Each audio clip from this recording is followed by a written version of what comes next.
up for that introduction, so good night. And this is sweet tea, by the way. It's like whiskey, but it's not sweet tea. It's bubbling up. I ran, that's why. Right, exactly. I'm sure that's why. Oh. Good head on it. Good head and then sweet tea. That was like so much I better. feel like a motivational speaker, like I should be like walking around, getting you fired up about something. Yeah. Feel free. Just kick over the chair at any point you feel so moved. Good. Yeah, they do look good tonight. Everyone's so pretty. It's not a bunch of pretty puppies. I want to pet everybody. I know. So, Hi. Oh yeah, like Terry's here. Hey.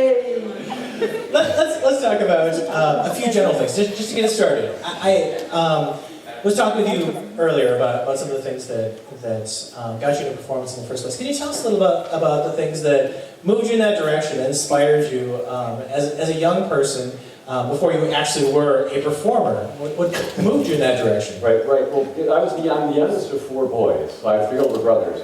And so you kind of have to be a performer for survival's sake. Look, I can do this. Otherwise they'll just torment me. So that, and also when I was a youngster, no one can relate to this, I'm sure, but I was a freak of nature in school. You're right? I know, right? That's why we're all in this room, I think, right? Come on. But yes. I knew you're going to find this hard to believe, but when I was a kid in grade school, I was very tall and skinny. I know, right? Didn't see that coming, did you? And so I grew up in Indianapolis, Indiana, and okay. So growing up in the Midwest, you know that like there's a certain sliver of normal, and anything outside of that is made fun of, right? Well, this is part of what we do, right? I was outside that sliver really far. So I thought, I developed a sense of humor, and I became the class clown because I wanted to control when they would laugh at me, right? Instead of just because I walked into the room, I thought I should walk in doing something funny, and now I know why they're laughing, right? And now I got control of it. So that, and I was inspired by my television set, watching TV, watching I Love Lucy, watching the Dick Van Dyke Show, and reruns of Barney Fife was a hero of mine on Mayberry RFD. Right? Yeah. Oh yeah. Any skinny, goofy character, Gilligan, Gomer Pyle, anything Danny Kaye or Jerry Lewis did. Yeah. And I was religiously watched the Carol Burnett show too. Right. Oh gosh. So funny people, musical numbers, anything that made you feel good and laugh. And when families are fixing their problems within a half-hour sitcom and hugging at the end. I wanted to be in that TV, right? And all my friends were there now. So I thought I have to become an actor if that's where I want to be. Yeah, that was my real inspiration there. And in terms of my introduction, I really highlighted those roles that you made you famous. But you had a long life before you got to that Buffy the Vampire Slayer episode. It really seemed to be a turning point for you as the man in the mask. So tell us about the earlier part of your career, the part that I kind of glossed over, that was 25 years. Yeah. Because you mentioned your points of inspiration. Is that what you were considering for yourself? You were going to be the next great Jerry Lewis? That's what I went out to Hollywoodland in 1985. Mrs. Laurie and I landed in Los Angeles March of 1985. That's 30 years ago right now. 30 years ago. Old people say that kind of thing. 30 years? And I was an adult then. Oh! Anyway. I'm sorry, I got sidetracked so easily. Where were we? That's it. I thought, yes, I was thinking that I would be a goofy sidekick on a sitcom. That's where my focus was, because those are the characters that inspired me. I wanted to be the guy who comes in the room and does, picks his nose and does an armpit fart and says something funny, and that would be my career. Little did I. People have done worse for a living. So I thought, so I did not know where my career has ended up. I didn't know that was an option. I did not know that that was a possibility. And I did see, other movies that I saw when I was a kid would be like Boris Karloff. The first time I saw him on film was in The Mummy. We had a Friday night, freak show on TV. It was a hosted show with Sammy Terry. Hello! He introduced some horror film. And the first one I remember seeing was The Mummy. It was like, The Creature from the Black Lagoon, there's another one, right? All these old classics, Phantom of the Opera with Lon Chaney, Shut Up, right? So I knew that was out there, but I never thought that was something that would suit me. Boy, was I wrong. Yeah.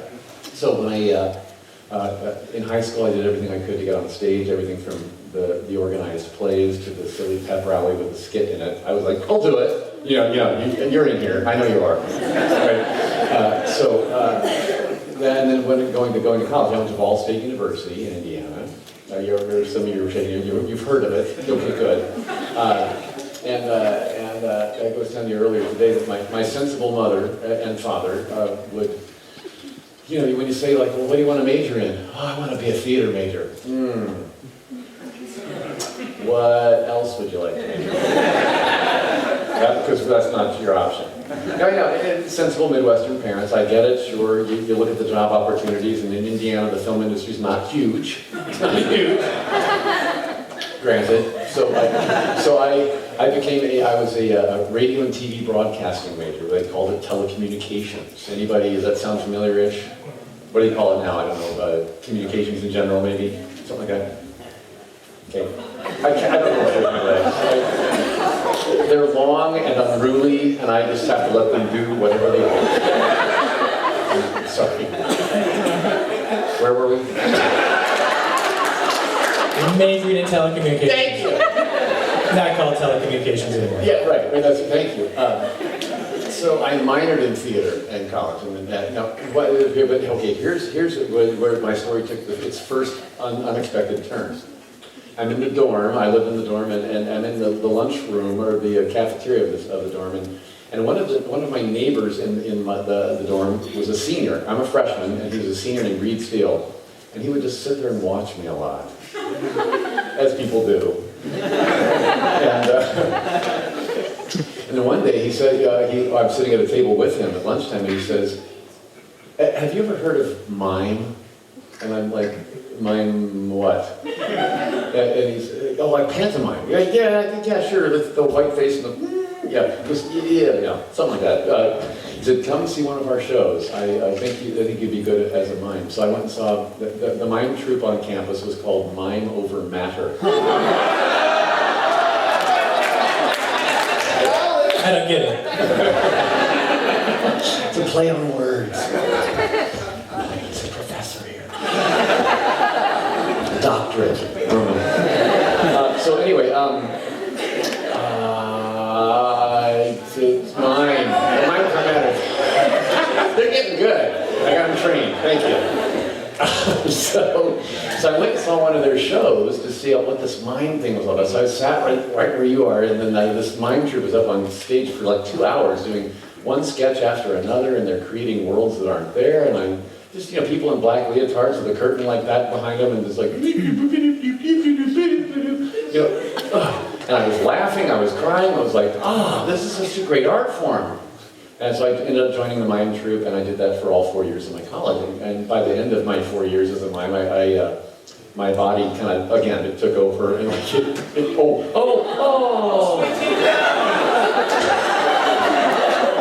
come here, it's gonna be okay. So anyway,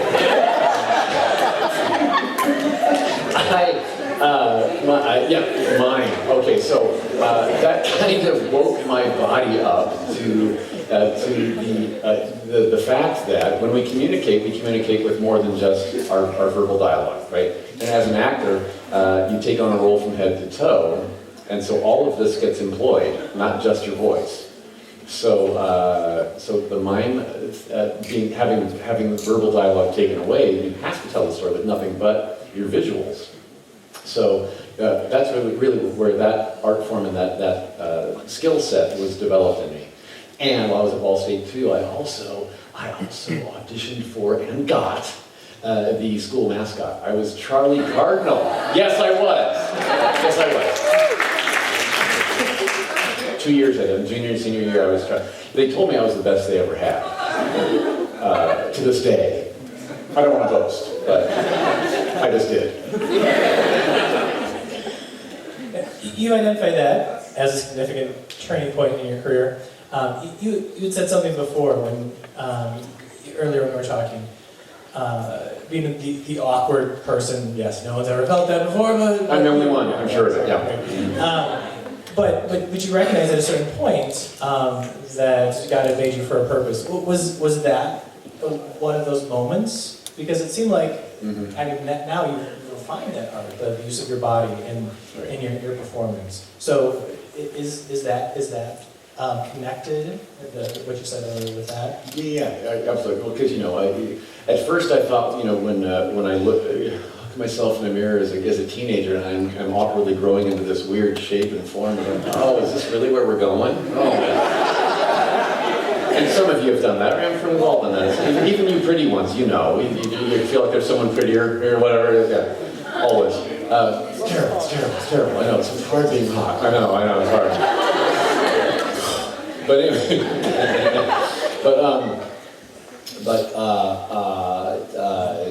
I did it again. Yes. Yes.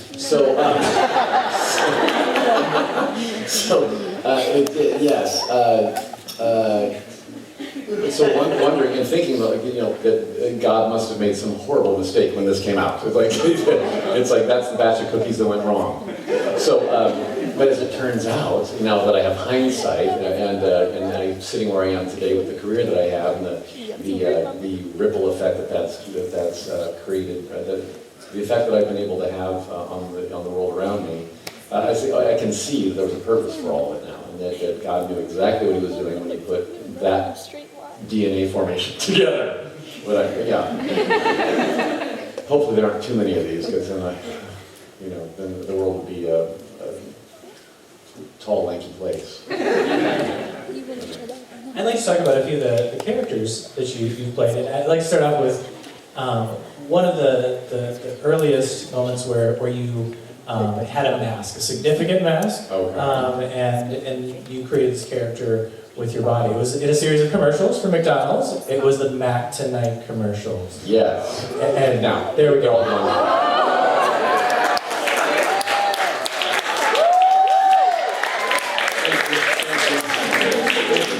So, tell us a little bit about that. He was the first, people often ask, what was your big break? I've had so many breaks. This is one of them, for sure. 1980, is like December of 86 is when I auditioned for this McDonald's commercial. I had no idea what I was going in for. They said something about to be a nighttime Vegas-type show guy, singer guy. I'm like, you kidding me? When I went in, I saw that it was going to be a mask thing. I thought, oh, now I get it.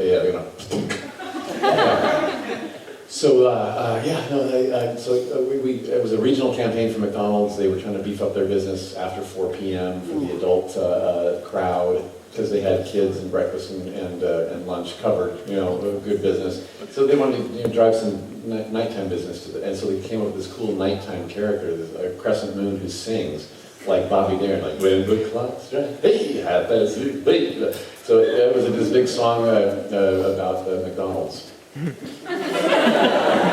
Right? So anywho, so I ended up booking that, and it was a regional campaign for Southern California. It was uber successful, so that they took it nationally, and then it was uber successful on the national level, so they took it worldwide. I played in other countries as well, all around the world, as that character for 27 commercials over the next 3-year period. So that was an early gig that kind of was like, wow, this acting thing is working out, Bought my first house, and I could go to parties and say, you see that guy? Yeah, it's kind of fun. That was your sure way to get dates. Right? Yeah, no, I was already married by then, thank heaven, because the fact that I am married is living proof that there is someone for everyone. Really, yeah. She was bored that day, but listen, it can happen. So if you're lovelorn and you're wondering, will that other person ever come? Sure, of course, they're out there. Because Mrs. Roy and I, we're about to celebrate our 31st anniversary.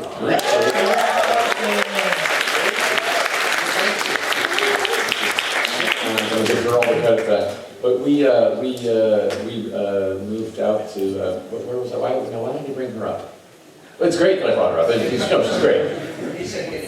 I mentioned dates, that was it. It wasn't an argument. No, I didn't need dates, but thank you. No, but that campaign, that commercial campaign, was kind of a stepping stone into what became my career later. Because with that campaign came some notoriety, and people within the creature effects makeup industry took note of that. Because it was a character that was thrust in front of them on their TV set all the time. So guys who create monsters and things are like, who's that guy? And on that commercial campaign, since we did 27 commercials over a 3-year period, the creature effects guru who sculpted the mask and made it all was Steve Neal, but he worked out of his garage. So when we did a big commercial production, he would have to pull in a team of creature effects makeup people to puppeteer and to help me in and out and to patch up things when they go wrong or tear or whatever. So you got to makeup specialists to handle that. So he would borrow people from huge shops like Stan Winston Studios or Greg Canham Studios or Rick Baker's, all Oscar-winning makeup artists. And so when you borrow people from their shop to work on this commercial campaign, they got to know me through that 2-day shoot, 3-day shoot. And then they would go back to those shops, and with that would go the memory of this tall, lanky guy named Doug Jones. Now what came, so when they would see something come across their shop, like they were bidding on a movie or a TV show to create an alien, and it was a tall, skinny, conceptual art, that person might say, I worked with somebody that looks just like that, on that thing, on that commercial. So that's when the phone calls, the referral calls started coming. I got a reputation as being the tall, skinny, goofy guy who moves well, wears a lot of crud on his face, and doesn't complain about it. And that was the biggest one of all. Thank you. Yeah, right. Because if there's any actors in the room or anybody who's worked with actors in the room, we're all a bunch of divas, and it only gets worse. And so,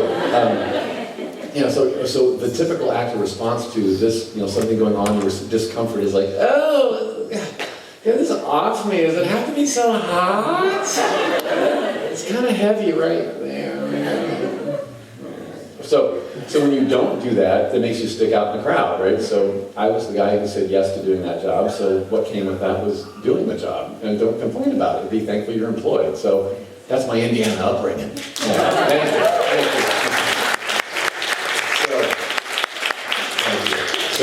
So that reputation is what became part of the referral process. You want to work with this guy. So I started being shopped out to all these creature effects shops, and my film career started blossoming.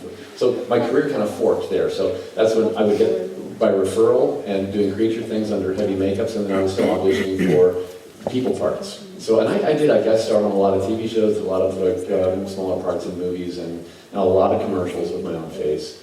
But what I became known for was this monster arm of my career. And what the notable part comes when you meet a director like Guillermo del Toro. You mentioned him a couple of times in my intro, and he is my favorite director I have ever worked with, ever. And there's many reasons for that. But though I met him through this referral process. Like I'm sitting at home one day in 1997, and the phone rings, and I'm, hello? So you have to mime everything. Hello? And it was somebody from Rick Lazarini's Creature Shop saying, hey, are you free for a night shoot tonight? And I said, let me check my yes. So what they were doing is they were doing reshoots, pickup shots on a movie called Mimic. Mimic, and you see Mimic, the big overgrown cockroaches have taken over the subway system of New York, as they do. And so they'd shot the movie in Toronto, up in Canada, and the tall, skinny actor who did most of the bug guys, the big overgrown cockroaches who now mimic human beings, so they kind of look like humans. That's the mimic part of the title. So it's no mind over matter, but it'll I just don't get it. you don't get it. It's a good thing he's pretty, isn't it?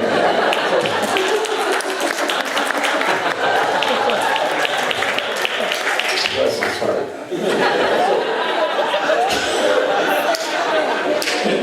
So, back to me.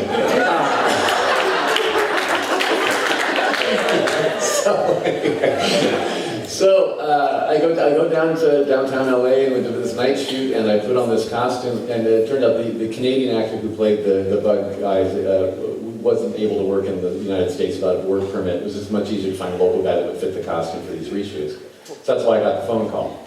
And I ended up working on Mimic for 3 days, and it was my second day at lunchtime where the director of the film came and sat across the lunch table from me, and he was this large, roly-poly man with a very thick Mexican accent.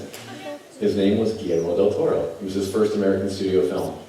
He had quite a reputation in Mexico and in Latin countries before that. He had done a movie called Kronos already. That was his first feature. And then and a lot of television. He then proceeds to tell me that how he got started in the business. He puts his chin in his hand and says, "So, Tell me everything you've been in before. So you went, okay, so I started talking about myself. I was in this, I was in that, and who did the makeup on that? I had worked with Stan Winston by then. Oh, really? And I had done, by that time I'd also done Hocus Pocus. Anybody? Yeah, over the hand. If you remember Billy Butcherson, the zombie, yeah, that was me. Yeah. See, I told you the puppies would know that. I told you. So anyway, but yeah, some of you in the room are homeschooled and your mom wouldn't let you watch it. I know.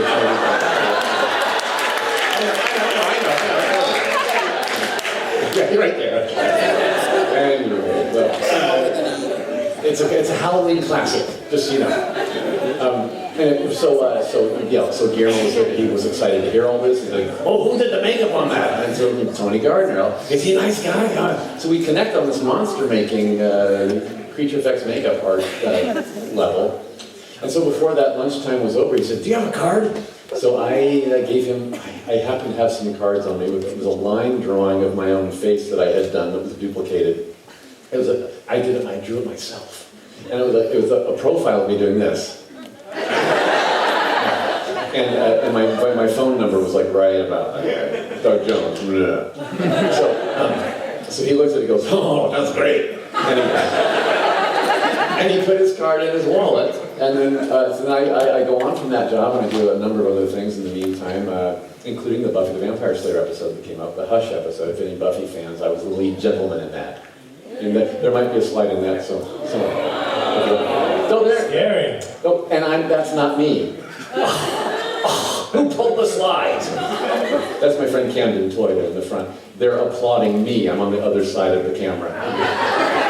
Doing this, yes. I was collecting. You can turn around. Yes, if you can flip the image and You are right here. Right, they're applauding me right now. Like, oh, but we were the gentleman characters. We had to steal take out 7 hearts before a certain amount of time went by. And long story. Anyway, so that, and I did a movie called Monkey Bone with Brendan Fraser. I was the Yeti in that.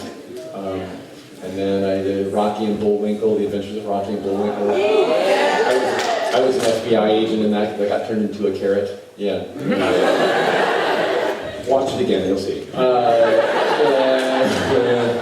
And then in 2001, I did a movie called The Time Machine. It was a remake of the 1960 Time Machine, and with Guy Pearce, and I was the lead spy Morlock in that. Underground dweller, creature beings, things. And so the list goes on and on. And then 2002, fall of 2002 comes along, and I get another one of those phone calls in the kitchen. Hello?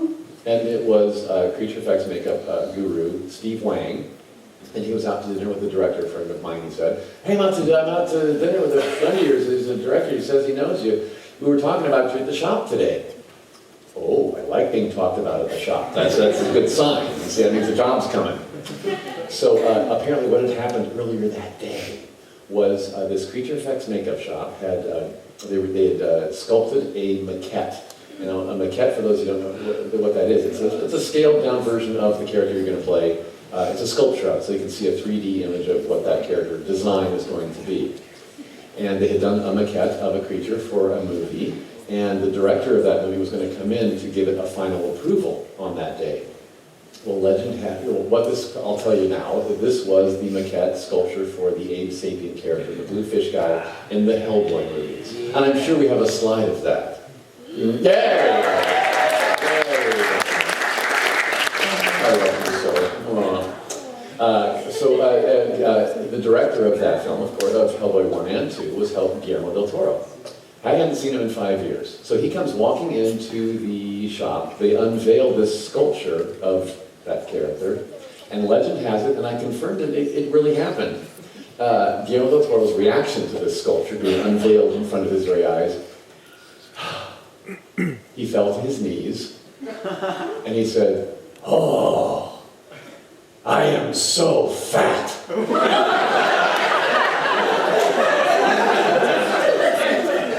Right. And I think what he meant was, what a beautiful thin creature. I think that's what he meant. So anyway, with this conversation, he's so funny. He makes fun of himself all the time. I love him. But anyway, part of that discussion was all the guys from the creature effects shop saying, you know, the perfect guy to play this would be Doug Jones, because they had all worked with me before, and this referral snowball had been rolling all these years. So Guillermo del Toro said, "Doug Jones. Wait, I know Doug Jones." And he pulled my card out of his wallet that I gave him 5 years earlier, right? So I got a phone call. That's how the first Hellboy movie happened then for me. Yeah. I mean, Hellboy was a big deal for you as far as becoming known for doing this type of work at an even larger scale. And before, you were being a bit modest there, in saying that you were the tall, skinny guy, that's why they wanted you, or that you didn't complain when you had makeup on. But when it came to the character of Abe Sapien, you crafted him. You know, it wasn't just a matter of you being willing to wear this makeup, and that was the character. It was the way that you moved. And in fact, one of the things that's fairly well known is that David Hyde Pierce, who ended up doing the Abe Sapien voice, didn't want any credit for doing the Abe Sapien voice because he said you were the actor behind Abe Sapien. He voiced over me in Hellboy 1. It's my voice in Hellboy 2. Right. Yeah. So, and the reason, that's a long, uphill, hard story, that one was. But, when that phone call came for me to play Abe Sapien, the studio system had already been talking about who are they going to get for a role like that? It changes the look just enough that there's not many A-list actors that would want. Now, Ron Perlman's Hellboy looks like Ron Perlman, sort of, right? So that's very much him. But Abe Sapien was the kind of a design that an actor's face would get lost in. So what A-list actor would be willing to do that? They're coming up with a very short list, and so they came up with this great idea without consulting me, that let's get a guy who can look great and move great, and then we'll get somebody famous to voice over him. Yeah, it's a great idea! So when I heard this, I was like, oh, it's not a great idea. Yeah, because if I play a part, I want to play the role. And that comes with everything. I don't want to just do part of it. So I said I would prefer that you just that I play the entire character, including the voice. And I was told, well, you know, if in the process you can bring us a voice that hits all the notes that we want, then we'll add your name to the list. Now the list at the time was Kevin Spacey, Steve Buscemi, and David Hyde Pierce, and Doug Jones that nobody knew. So yeah, where did I fall on that list? Dead, mama honking bottom. Right. So it was kind of a weird way to go to work every day on that film. I got the job, but I still felt like I was auditioning for the job every day. I didn't really think I didn't have all of it yet. So when the movie wrapped and everybody was really happy with my performance, what I'd done on set, I was the first one brought in to do the voiceover looping, to fix the dialogue and clean it up in post-production. And I felt even better about it then, because now I don't have rubber over my nose and I don't have fish teeth in, and it even sounds better. Everybody was very happy with what I did. And But then the studio also, it was Sony Pictures found Hellboy 1, and then it was traded over to Universal for Hellboy 2. But Sony Pictures was like, you know, we really need to, you promised us, he sounds great, but didn't you promise us, you know, a voice session with a famous actor? So, okay, so then that's when the number one choice for Guillermo del Toro was David Hyde Pierce, if it wasn't going to be me. So they brought David Hyde Pierce in, and this is where the lovely story about him starts. He didn't know much about what he was walking into, and because you know, usually when an actor is brought in to voice over someone, it's because they have a thick Romanian accent that they just can't get rid of, or a speech impediment, or something, or it's animated, you know, or something. And so he comes in not knowing what he's walking into, and so that they're showing him the first clip of what he's to voice over, and he's watching my performance, and he's hearing my original performance in his ear, my dialogue. And he said, what am I doing here? Right, which is very sweet of him, because most actors are like, you know, yeah, I could be better, you know, right? But he was very humble and just thought, that sounds pretty good to me. Really sweet of him. So he ended up doing the job he was hired to do, and I think he did a great job. But when the movie was released, the mileage that they wanted to get out of this was that they wanted to have, you know, when Guillermo del Toro called me at home to tell me, everybody loves you, but here's what happened. David Hyde Pierce is voicing over Abe Sapien. I was crushed for a day. And I asked him, is it a performance issue? Is it something I can learn from? Is there something I can do better next time? What? And he goes, no, you were perfectly fine and wonderful, and everybody loved you. It's just a matter of getting butts in seats in the theater. And with a bigger name to help market that, that's the idea they were stuck with, and I couldn't shake them out of it. Okay, well, I understand. That's not my department, and they do whatever they do. So, so with that, then David Hyde Pierce, because well, when the movie came out, he requested for his name to be taken out of the credits. So his name is not in the main titles, nor is it in the rolling credits at the end. Nowhere. It's on IMDb, so if you look it up, it's online, because anybody can add anything they want on IMDb. People that know the story like you do have added that. But so David also did not show up to the premiere. He didn't come to the red carpet. He didn't do any interviews or sign any autographs on behalf of Abe Sapien ever. And when asked why, he said it's out of respect to Doug Jones. Now, that's David Hyde Pierce. Yes, right? Yeah, he's a good fella, good fella. So now, I would never have asked him to do that, because he deserved any attention he was to get from that. Well then, part of the conversation that Guillermo del Toro had with me on the phone was, if we get the chance to make a Hellboy 2, I would like to use your voice for that. And we can just put this behind us. Okay, so I held on to that. And then what happened in the meantime, though, was between Hellboy 1 and 2 were 2 animated films, Hellboy Sword of Storms and Hellboy Blood and Iron. Now, that creates a little issue, because there's no visual performance to be done on an actor's part. It's all voice, with animators, you know, creating the visuals. So they brought Ron Perlman, Selma Blair, John Hurt, and the offer went to David Hyde Pierce first. And he politely declined. So, sorry to spit on you. Yes, the lights are perfect for me, just so I can see it all. It's like a fountain. David Hyde Pierce. Okay, so. He's the other piece. Yeah, Pierce. Pierce. Yeah. Thank you.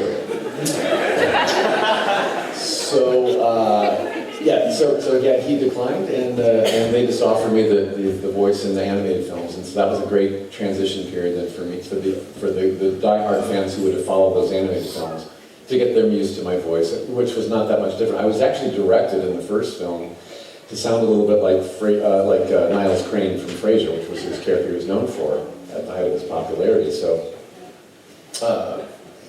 we didn't sound that much different from each other in the first place. So when Hellboy 2 came out, then it was just a known thing that I would be voicing him again. And so that is now a part of my contracts. That will never happen again. Yeah, against my will. so I'm covered now. Some of your most critically acclaimed work is in the follow-up film that you did with Guillermo del Toro, which is Pan's Labyrinth. Can you talk to us about the character creation then, and how those skills that you developed as a mime worked its way into creating the the Pale Man is so scary. I was both those guys. Yeah. How you were able to craft these separate characters through the way that you moved about on screen. Yeah, this is a fun story about the oh goodness. First of all, when Guillermo was, I got an email one day from Guillermo del Toro saying, "Dog, I'm in Spain." He types in that voice. And he was prepping this movie called Pan's Labyrinth, so he said, "Someone's going to drop the script by your house today. I want you to read it and get back to me by tonight." Oh, okay, that's my day right there. Okay, and now I know what I'm doing today.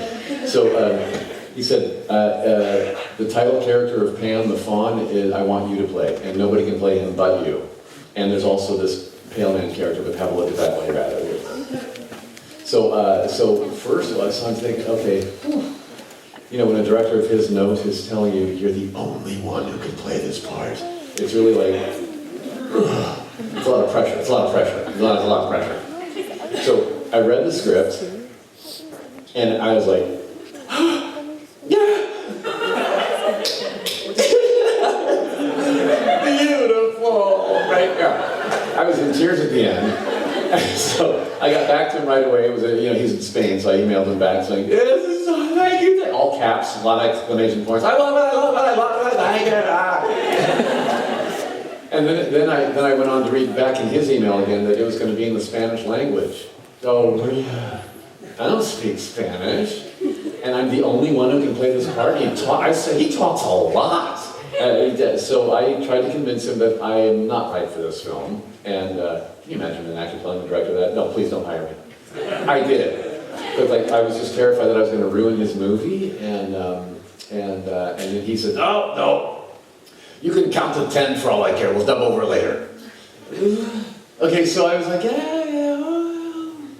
I thought maybe, okay, if that, in the Spanish language, the dubbing thing made more sense because it's not my home tongue.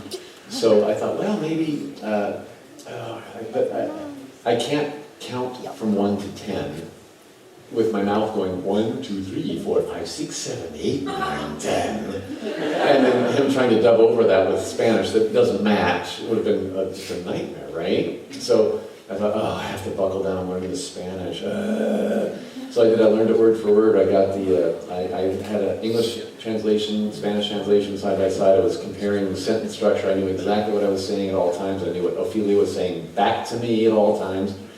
I was on my game, okay? It was the hardest thing I've ever done.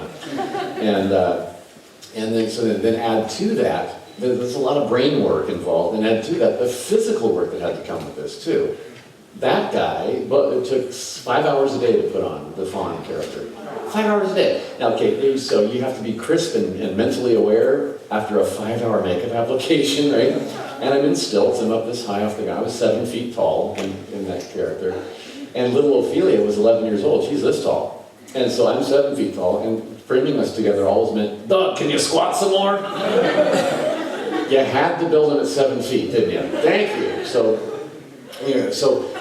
Guillermo, one of the things I love about him so much, why he's my favorite director, is that we have a shorthand with each other. We don't have to say much to each other. So the only notes he gave me, we had to sit down to talk about the movie, and the only notes he gave me on the Fawn ahead of time were that I age backwards. If you'd watch the movie again, I don't know if you noticed this the first time, but the first time you meet the Fawn in the movie, he's a little bit older, more decrepit, a little bit grayer in tone. The eyes are kind of cataracty looking, and he's got one of his horns is kind of eaten away, so he looks aged. And my movement was a little bit more rickety, a bit more infirmed. And then every time you see the Fawn, he's getting a little bit younger, more colorful with every scene. By the end, he's auburn colored, his eyes are clear, his horns are shiny and full, and he's more fluid. So that was one note that I got, was I had to somehow keep track of where we were, because you film out of order, out of sequence, so where are we today, and where does this before and after? And the other thing was, he said, and I also want you to take a look at the hind quarter of barn animals. And I was like, what, just for fun? Because there's nothing hotter than a cow ass, I've always said. So what I'm sorry. But what do you, yeah, for you homeschoolers, I'm sorry, you don't have to go there. No, I'm just saying. So he wanted me to keep track on like how do their hooves meet the ground? How do they disperse their weight? How do they shake flies off? You know, right? Valid point, because this character was a combination of goat, man, with a couple of tree elements thrown in. Because if you listen to the soundtrack, you'll hear wood creaking every time I move. That's because there's a tree branch sort of element to it, and my feet were very rooty looking, tree root looking. So there was a lot of things drawn into him. And so that, now me, I go to my 24-hour fitness gym after the classes are done for the day, so I have the whole dance floor and the mirrors to myself at 2 o'clock in the morning. And you'll see me in there kind of going, okay, where do we start here? Okay, so I'm going to be up on stilts, so I better get comfortable, right? With like my balance has to be right. And when you're wearing a mask with only like pinhole vision, I look through the tear ducts. So all of this is gone. You only have this kind of vision, right? Now your balance is not as good when you can't see the rest of the room. So I'm up on my team, okay, so I'm doing this, right, and then I look at myself in the mirror and I'm thinking, okay, what posture works? You work all that out, right? So, meanwhile, can you picture this at 2 in the morning and there's that one buff guy out there through the glass going like,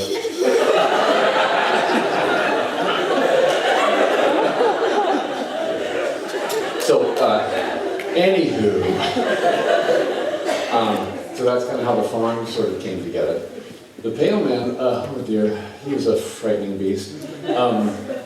He, at first, Guillermo told me to disjointedly come galloping, after I wake up, there's going to be a disjointed gallop and a chase down the hallway after this little girl. Ah! So we ended up filming the end of that sequence on my first day of that character. So we're kind of doing it out of order again. So, sorry. I'm not a good motivational speaker at all.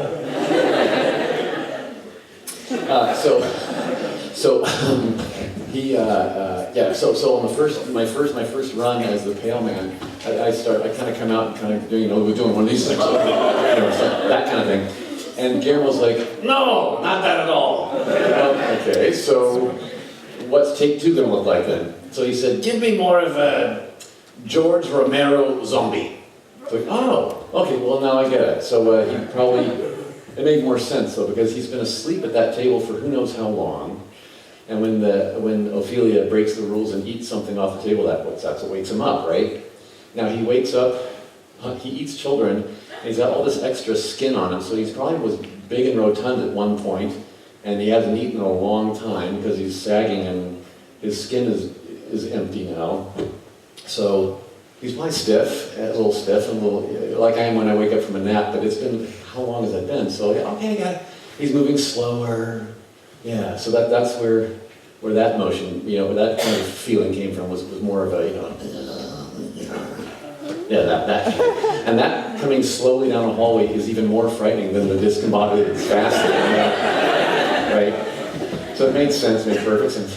And even though typical, horror sequence in a movie where there's a young, healthy person running from monsters that's going, it's like, you can outrun them. How hard is this to figure out, right?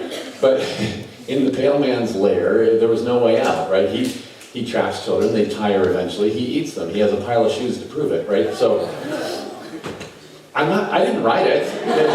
Oh, that's terrible. Why would you do that? They're delicious, that's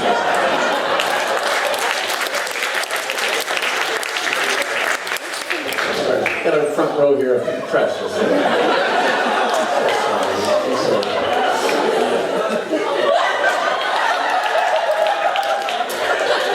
Barbecue sauce.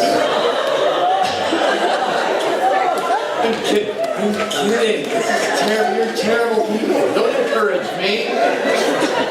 So, anywho. So the Pale Man came about from that. And it was funny too, because at first when I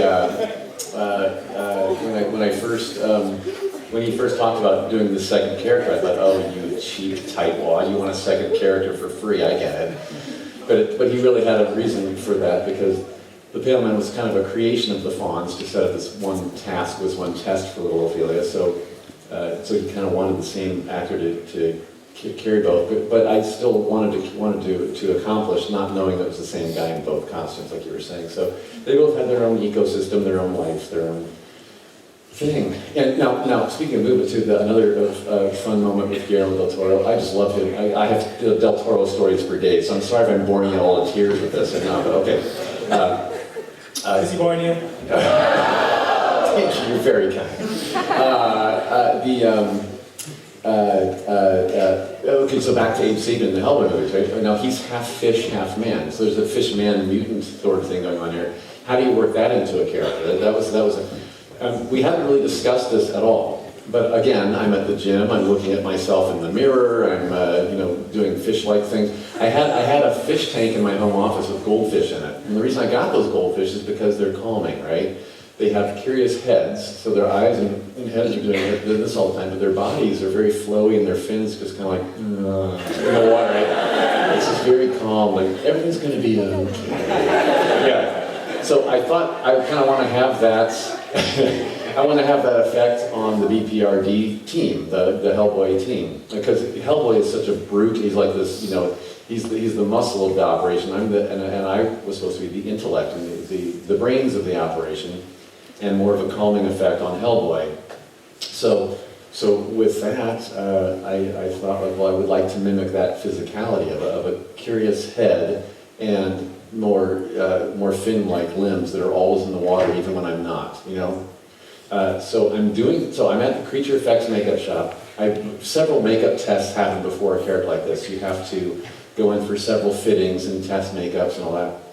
So we had the head on with the gills. They were trying to test out the mechanical gill contraption. That's a tough one too. I had gills right next to my own ears, and they were battery operated by a puppeteer off camera going so every time I took a breath,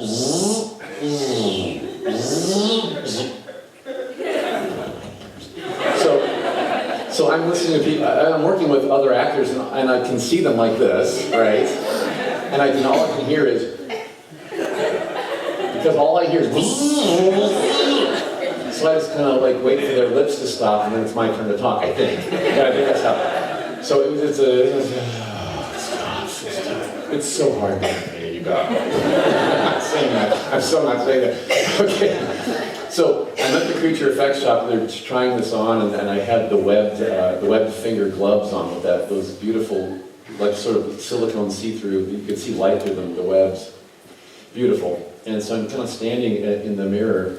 They had a full-length mirror in the shop, and I was in front of that, just kind of, doing some of this, and and over here I hear that. I like that. Keep that. And Guillermo del Toro had snuck in that day. I didn't know he was going to be there that day at the Creature shop.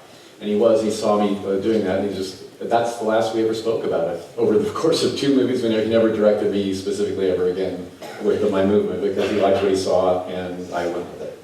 That's a good director that trusts his actor, and when you can collaborate like that. We have a shorthand. Okay, another shorthand story. I got it. Sorry.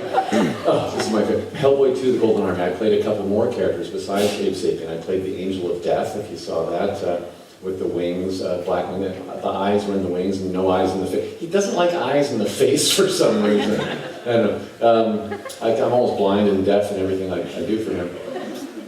So, and then there was a third character called the Chamberlain. And the Chamberlain is lesser known, you may not remember. If you saw Hellboy 2, The Golden Army, our bad guy was an elf named Prince Nuada.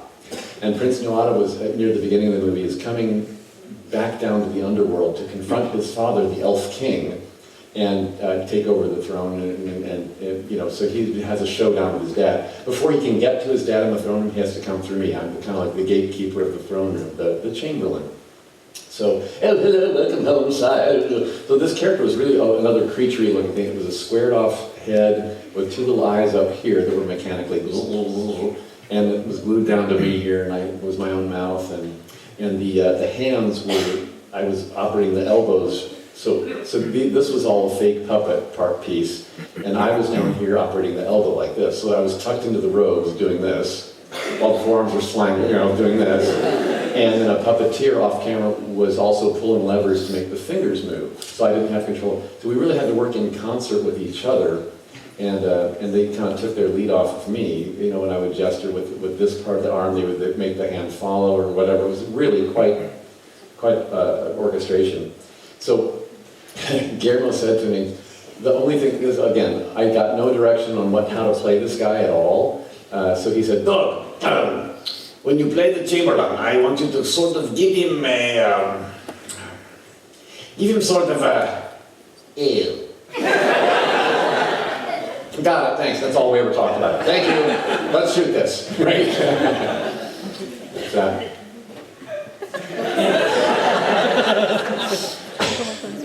I'll ask one more question, then I'll turn it over to everyone else.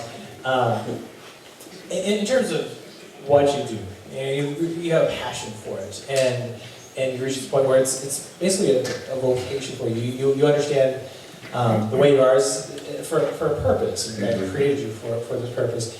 Now, being the man in the mask necessarily lends itself to work in certain genres, right? It lends it to fantasy and horror.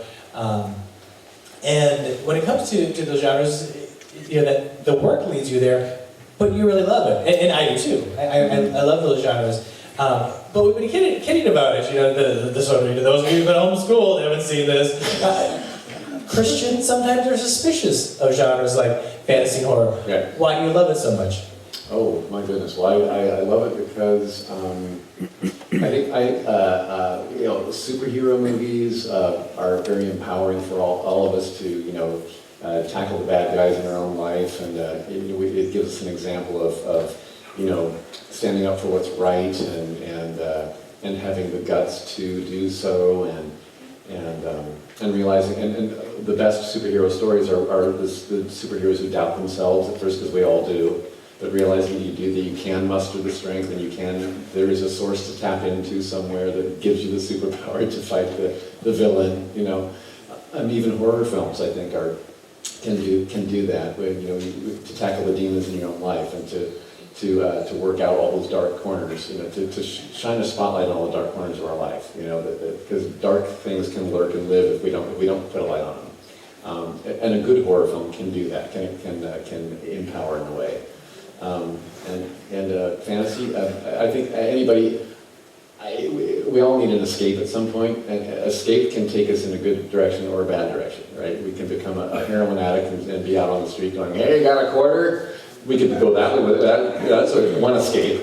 Another one would be to watch Lord of the Rings. You know what I'm saying? So I think, right, I think we know what we'd rather do.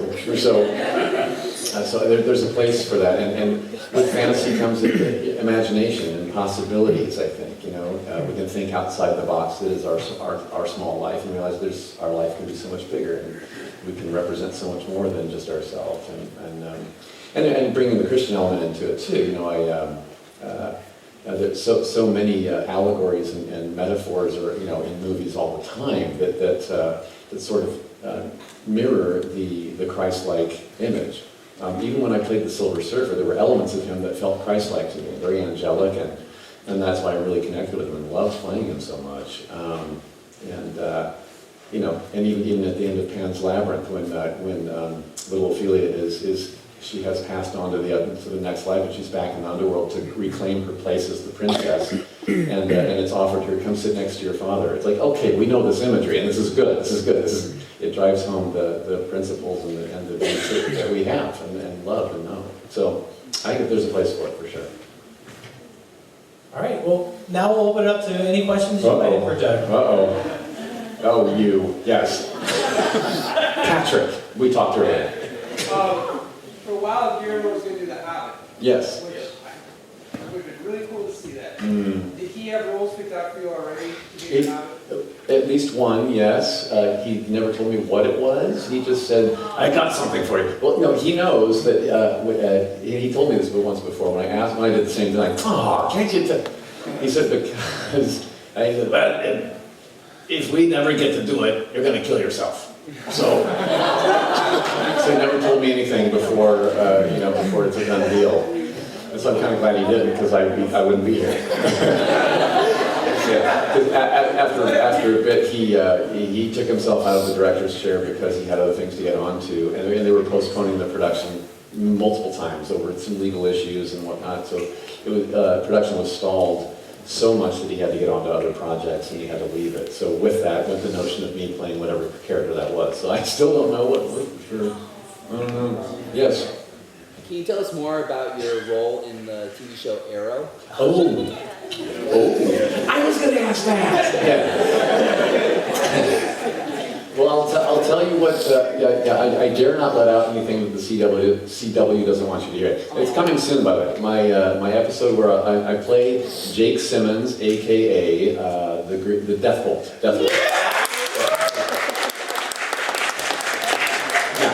They're the DC Comics fans. Deathbolt is a DC Comics villain that was introduced in the 80s, I believe. And so I had to look it up. I'm not you. Yes, I'm one of what they call the metahumans. So now on Arrow, I think they put a big press release out before I even filmed the job. I'd just been cast. And this huge press release came out with that swept across that Webernet you kids are using, saying that I've been cast as Jake Simmons / Deathbolt in Arrow, and the big news was that it was the first metahuman that Arrow is going to be having on. Metahuman being a supervillain with superpowers, because I guess all of Arrow's villains so far have just been bad guys, right, or bad gals. And so, because it's more of a reality-based situation, well, I bring some superpowers to the show for the first time. I know, I'm very excited. And so now with that introduction, that's coming soon, April 15th. That episode will air Wednesday, April 15th. The following Tuesday, the 21st, my character crosses over onto the Flash. Bless your heart. You're why I have a job. Single-handedly. So, now there, on The Flash, of course, the metahumans are already running rampant, and so that's kind of where this character belongs, and so you'll see a two-part arc to my story. So that's all I can tell you for now. I think I might have even said too much. Yes, love.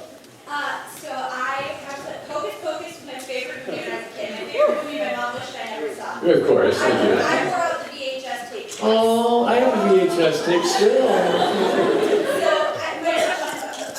working with Bette Midler and working with Kenny Ortega, tell us a little bit about that experience. Kenny Ortega as a director is another one of my faves. He was, being a big dance choreographer, and me, in the role of Billy Butcherson, was very physical. So a choreographer, a dance man directing this character was a match made in heaven. So he really understood shapes and throwing them, So, and Bette Midler she's everything. I was a fan of hers before anyway, because I listened to a lot of her albums and whatnot when I was in college. And then so getting to work with her was like, well, on my way to work, it was a night shoot, my first night of work on Hocus Pocus. Well, in the movie for 3 months.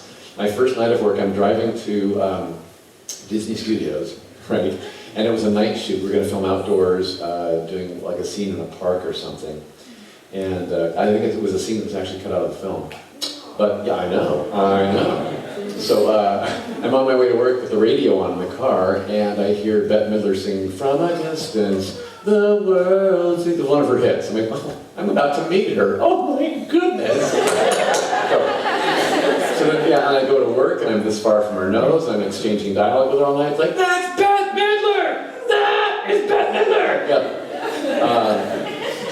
And then on my way home from work, as the sun was coming up after our night shoot, I heard The Rose, another one of her hit songs on the radio. I'm like, okay, this is surreal.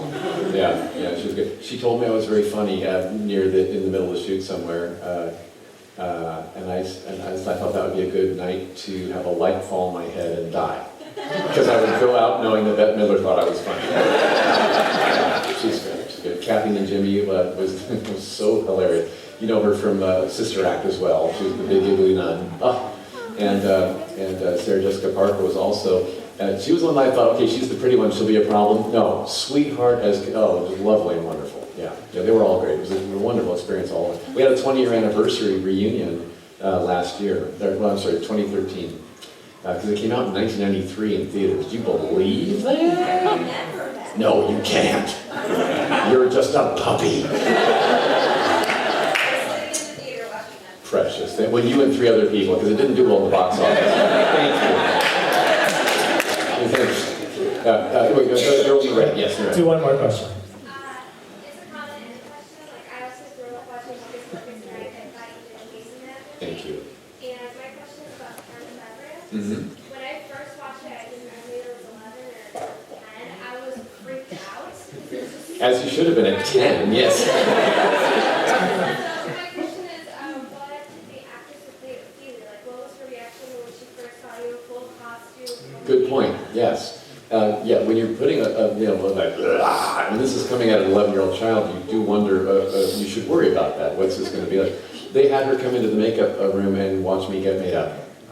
That fixed everything. She was and she was, Ivana Baquero, that's her name, the actress who played her. And she, as an 11-year-old girl, was it's like, you meet her and it's like, oh, what a pretty little 40-year-old woman. Something behind her eyes was just so advanced and mature. It's like, I will never be as smart as you. I just knew that immediately, She spoke better English than I did, and she spoke better Spanish than I did, of course. She was delightful and wonderful. Filmmaking in Europe is different than it is here. And a lot of child actors in the States are I don't know, they can be precocious and can be encouraged by their parents to be so. It's a tough life for a child. But in Europe, there's something so they don't push the glamour of filmmaking, they push the art of it. And so she came into it loving the art of filmmaking. And she's actually, her first love is music. She had her own little band of friends that played music, and that's what she wanted to finish the movie so she could get back to making her record, Oh my gosh, that's a good kid. So, can I tell a story about Pan's Labyrinth? Okay. Because I had no idea what kind of a ride that movie was going to take us on. Now I knew, as you saw, by reading the script, I knew we had what could be a classic. It was just the most beautiful thing I'd ever read. And horrific at the same time. It was just, what a blend of genres in one film. History, relationship drama, a little bit of horror, fantasy. So I knew it was going to be a movie that I would want to watch. But I had no idea that it would go as huge as it did. It's a Spanish language film. Would the American audience take to subtitles? And a lot of them don't. So the fact that it became the top grossing Spanish language film of all time in the US said something about it. But what happened was that they opened it in select theaters in select cities to start with at the end of 2006, just in time for Oscar voting season. So it came out in December in New York, Chicago, LA. And then January it opened in a few more cities, and then a few more cities. And with popularity came, so instead of a movie opening huge and wide and then trickling down to a few cities by the end, it did the opposite. It started here and went there. And with that, they sent me around to all of I did what they call a whistle stop tour, where I would go from one city to the next, hosting a screening and signing posters in the lobby and doing an introduction and a little Q&A for the movie afterwards. So the reason they came to me for all that press was because I was the only American actor in the film that could relate to the American audience, and I spoke English as a first language, so I was the one I was the only one really that could really get American press from. So that was an opportunity for me that I hadn't had with other previous films. So Pan's Labyrinth was a moment that turned the page for me and took me from weird guy who wears creature makeups to people calling me a movie star and an actor, which is like, oh, okay, I've been longing for that title. So that was it was kind of, and there were a lot of, that's the movie that created the parallels. Journalists were calling me today's Lon Chaney. That was a huge honor to be coupled with his name. And and award season came, and Pan Labyrinth was nominated for everything from Golden Globes to the BAFTAs to Oscars. It got 6 Oscar nominations. And my makeup artist won their Oscar for Best Makeup in that. I'm very proud of them. And no, because none of those nominations were mine personally, of course, whatever. But the press machine took me to. They wanted me to be at the Oscars working the red carpet because, again, I was their go-to guy for press here.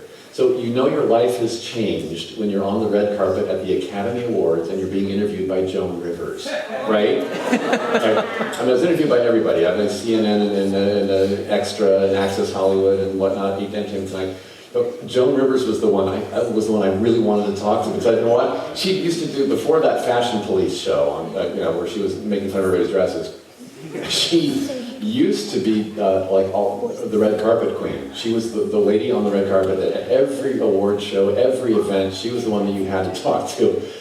So I was like, that was my goal. If I can talk to Joan Rivers, I've made it, right? So here's my chance. I'm at the Oscars, right? And I was caught up. It was the biggest red carpet I'd ever seen. It was a football field. There's the huge press from all over the world is there, and every famous person you've ever even dreamt about is there. You're like, oh my gosh! Yeah. So hold it together, Doug. Act like you've been here before.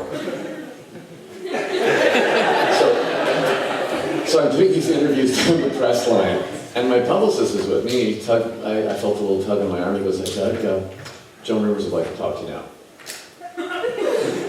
So it's happening. Joan Rivers is waiting to talk to me, microphone in hand.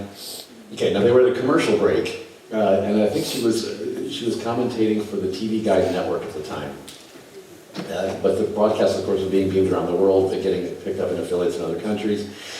So it's, okay, so I've been waiting for this Joan Rivers interview for like decades, and it's happening. She's standing there. So we get to, they're at a commercial break, and they're going to come back live any minute now. So I meet her. Oh, hi! It's a good thing you got here early. I'm glad I can talk to you. Good. Okay, yeah. So then I said, oh, that's a lovely fur. She had this amazing fur on, and she goes, isn't this fabulous? Yes, it is. And so then she's looking at her producer, hands her a stack of cards with all the information about Pan's Labyrinth on it, because they were stocked up with a whole bunch of information with every movie that would be coming down the red carpet, so they could ask intelligent questions. We're still at commercial break. They're not on camera. We're not live yet. She's looking at a card and she says, how do you pronounce that? And I said, Labyrinth.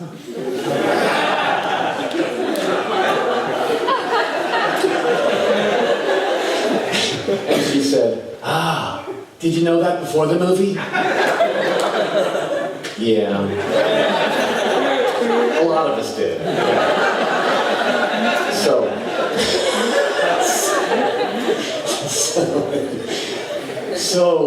So then we're live. We're on, and she's introducing me. We have Doug Jones from Pan Labyrinth. Then she's asking the rudimentary questions that we're all coming, with what makes this the movie that it is, and why is the buzz around it. So I had all those answers. And then in the middle, she has an earpiece in, much like I do right now, and she's hearing, her eyes kind of glaze over, and she's getting a question from her producer, to ask him this. Now, mind you, meanwhile, now Joan Rivers was famous for having tons of plastic surgery, right? Do you remember this? Right? She was 80 years old and didn't have one wrinkle on her, right? And in person, when you're this far from her face, it's fascinating. Because you think, what a wonder of modern science, right? Right? Nothing moves. So I got all this going on in my head. So I'm very distracted by this face, right? But attractive enough, it just didn't move. So anyway, so she asked me. She says, she's glazing over, like listening to her producer. And okay, she asked, have you ever you've worn a lot of creature makeups? Have you ever had any problems with allergic reactions or any problems with the chemicals or anything involved in these makeup jobs? And I said, oh, well, thankfully, no. I've worn lots of things. I've never had a reaction of allergies or problems or rashes from adhesives or removers or latex foam products or silicone products. When I said the words silicone products, now remember, my mind's just going. I'm looking at this face, full of it, right? So without thinking, I said, well, you know what I mean.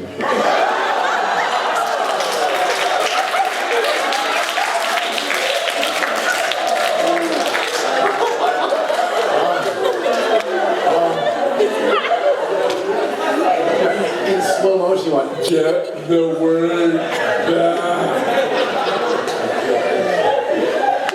She's good humored, thanks. She says, oh, it's too late for me, honey. Okay. Joan.